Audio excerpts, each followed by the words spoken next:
মাননীয় স্পিকার মহাশয়, বিকাশের পথে সম অংশীদার হিসেবে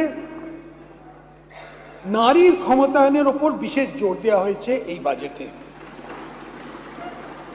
নারীর ক্ষমতায়ন ও আর্থিক ক্ষেত্রে তাদের অধিক অংশগ্রহণ নিশ্চিত করতে অন্নপূর্ণা যোজনা চালু হয়েছে।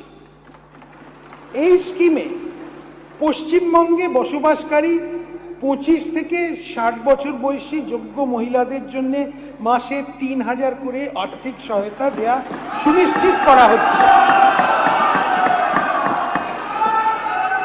এই নির্দিষ্ট আর্থিক সহায়তা উপভোক্তার আধারযুক্ত ব্যাংক অ্যাকাউন্টে ক্রেডিট হবে। এই স্কিমের জন্য আমরা 36 কোটি টাকা বরাদ্দ রাখছি। সরি, 36,000 কোটি।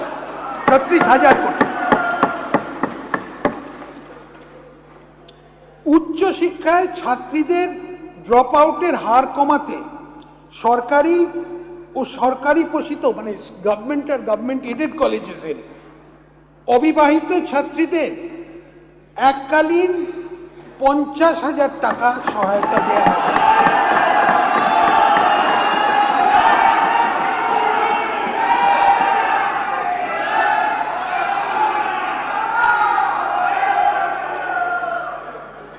গর্ভবতী ও ল্যাকটেটিং মায়েদের সংবেদনশীল শ্রেণীকে অতিরিক্ত আর্থিক সহায়তা দিতে আমি প্রধানমন্ত্রী মাতৃবন্দনা যোজনার আর্থিক সাহায্য সহ মোট 21,000 টাকার আর্থিক সহায়তা ঘোষণা করছি।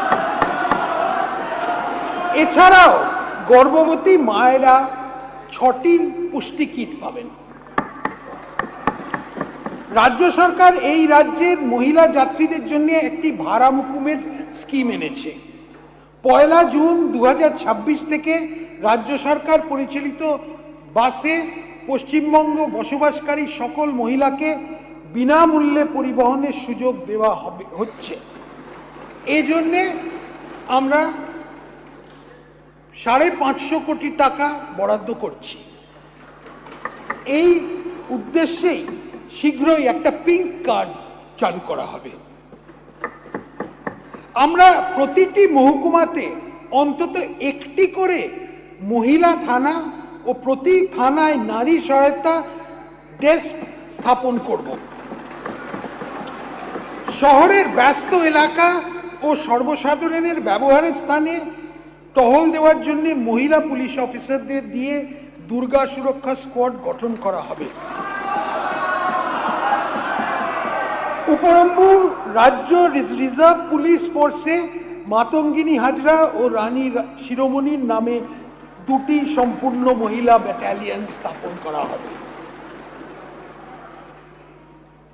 অঙ্গনওয়াড়ি কর্মীদের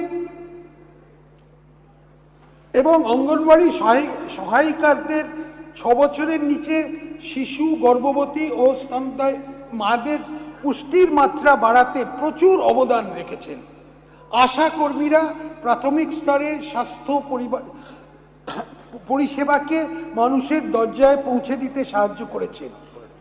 এই সকল কর্মচারীদের গুরুত্বপূর্ণ পরিষেবাকে স্বীকৃতি দিতে আমি তাদের মাসিক সম্মানিক 5,000 টাকা বৃদ্ধি করব।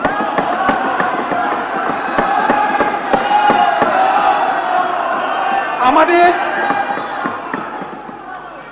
আদিবাসী সম্প্রদায়ের জন্য শিক্ষার সুযোগ বৃদ্ধি করতে আমাদের সরকার ঝাড়গ্রামে আনুমানিক 150 কোটি টাকা ব্যয় সমস্ত আধুনিক সুবিধাযুক্ত একটি আদিবাসী বিশ্ববিদ্যালয় ট্রাইবাল ইউনিভার্সিটি স্থাপন করার প্রস্তাব করছে।